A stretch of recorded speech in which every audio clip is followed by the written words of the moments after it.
What's up everyone and welcome back to the MMA Zone. Today, let's get started with Dana White goes off on reporters. Leading up to UFC 287, reports and video footage emerged of Kevin Holland and Jorge Masvidal getting into some sort of verbal altercation. The situation prompted Holland to post a video on social media where he stated that once the video of the situation emerged, fans and the promotion would want him to fight the BMF instead. The following day, at the UFC 287 press conference, the fighters appeared as scheduled, with Holland and his opponent, Santiago Ponzinibbio, taking the stage, and Masvidal and his opponent, Gilbert Burns, taking the stage as well. When the reporter asked the two fighters involved about the situation, Jorge Masvidal said there was nothing to discuss, lobbing a string of insults at Trailblazer before Holland told the BMF to shut his mouth. Suddenly, in the midst of the exchange, UFC President Dana White, who normally lets fighters talk trash to their heart's content, uncharacteristically jumped in and shut things down.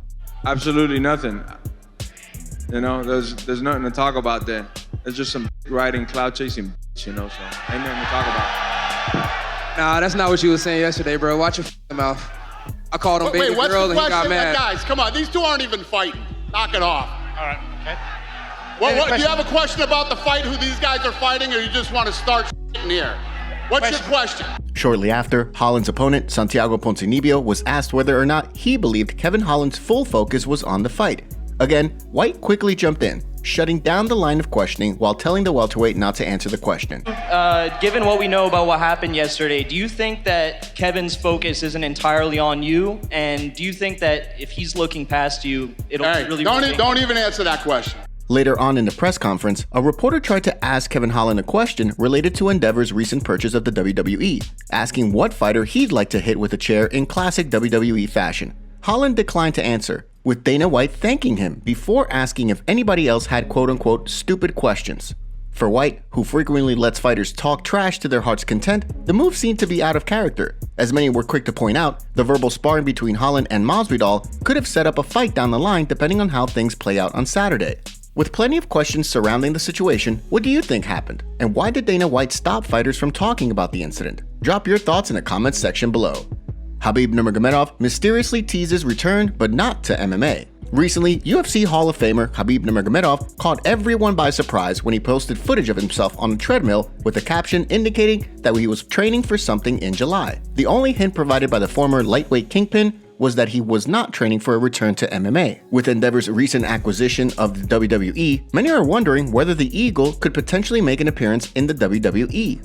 Another theory proposed by fans is that Nurmagomedov, who notably enjoys playing football, aka soccer, could be looking to play on a more competitive level. Of course, there's always the possibility that Nurmagomedov looks to compete in a grappling tournament of sorts, or an exhibition grappling match. What do you think the Eagle is training for? Before we continue, make sure you give that like button some love, and be sure to subscribe to the MMA Zone for all of the latest news. Gilbert Burns casts doubt on Jorge Masvidal's potential retirement. With his back against the wall, it's no secret that Jorge Masvidal is in a must-win situation heading into his UFC 287 co-main event clash with Gilbert Burns.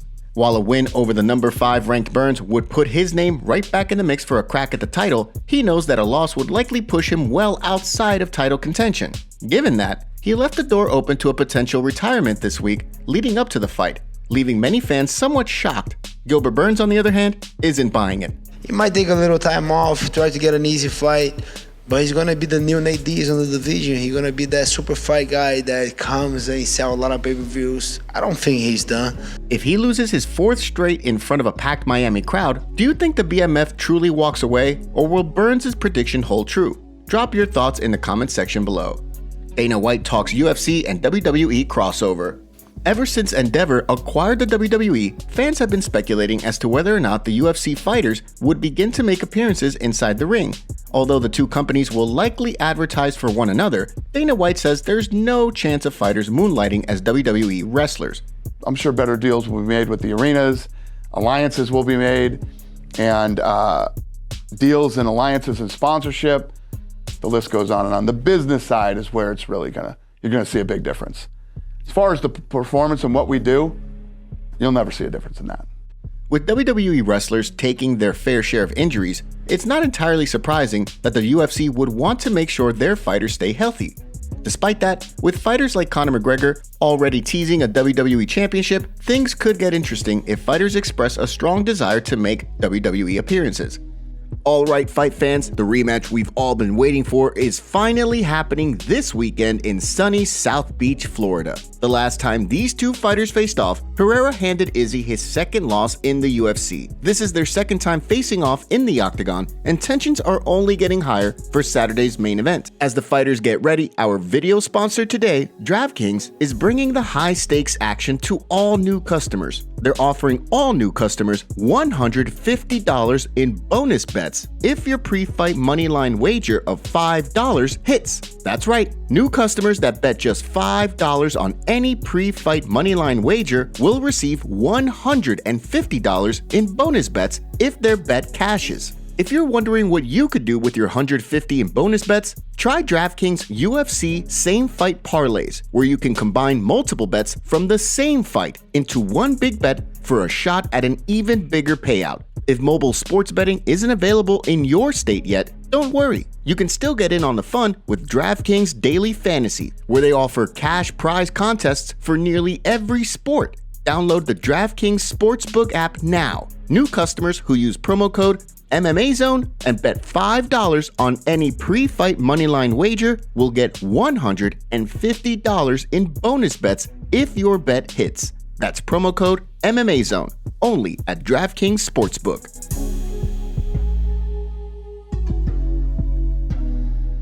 UFC updates and massive International Fight Week report. With less than a month to go before Aljamain Sterling and Henry Cejudo step into the octagon to fight for the UFC Bantamweight title, the official UFC 288 fight poster has officially been revealed. In addition to the main event scrap, the poster also features the co-main event clash between former lightweight champion Charles Oliveira and Beneil Dariush. The poster seems to have received mixed reviews from fans, who have notoriously criticized the UFC's design team for their posters in the past. On the heels of heavyweights Jairzinho Rozenstruik and Jailton Almeida being announced as the main event for May 13th's UFC Fight Night Charlotte, it's now been announced that the card will be nationally televised on ABC. At 11:30 a.m. Eastern Time on May 13th, the preliminary card will go live on ESPN and ESPN Plus before the main card kicks off on ABC at 3 p.m. Eastern. Last but certainly not least, we have a massive report regarding the UFC's International Fight Week card on July 8th. According to multiple outlets close to the situation, the UFC is working behind the scenes to finalize a featherweight title unification fight between Alexander Volkanovski and Yair Rodriguez. With the UFC already targeting a heavyweight clash between Jon Jones and Stipe Miocic, it sounds as though we could have two thrilling title fights on tap for what's expected to be the biggest card of the year.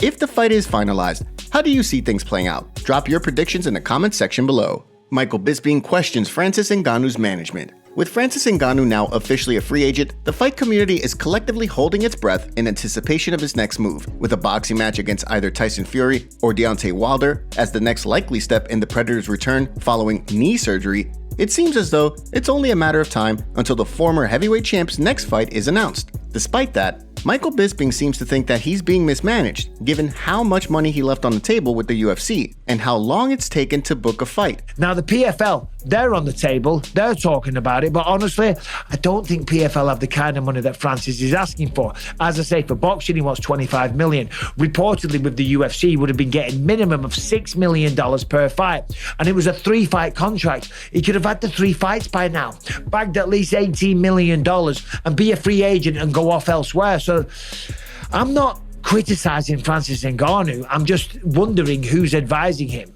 For his part, Ngannou has maintained that he won't be guided solely by money. As he stated multiple times since parting ways with the UFC, he wanted freedom, and the UFC's contracts simply don't provide that. At the time he and the UFC parted ways, he did reveal that the UFC was willing to offer him the 3-fight deal he requested. However, at the end of the day, he didn't want to sacrifice his freedom. With Ngannou envisioning a return to MMA by the end of the year under either the PFL banner or the ONE FC banner, it seems to be only a matter of time before he announces his next move, whether it be in the boxing ring or in the cage. Who do you want to see him fight next? Drop your thoughts in the comment section below. And now for our breaking news story of the day, we have Dana White revealing some big news. Here's the video that Dana released on Twitter. So everybody's been asking me, when are you coming back to Canada? When are you coming back to Canada? UFC 289, June 10th, Vancouver, Rogers Arena. We'll see you soon, Canada.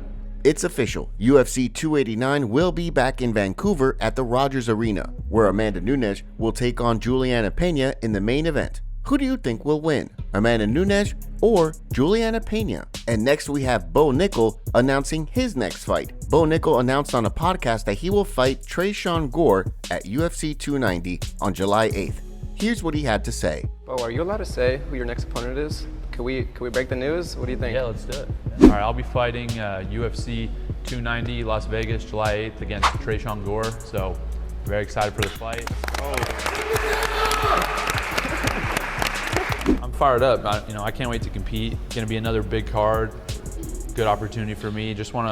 Main thing, I'm just focused on getting better every single day, and when it comes time to perform, I'm gonna perform to my best, and that's all I can do. So I'm ready to go.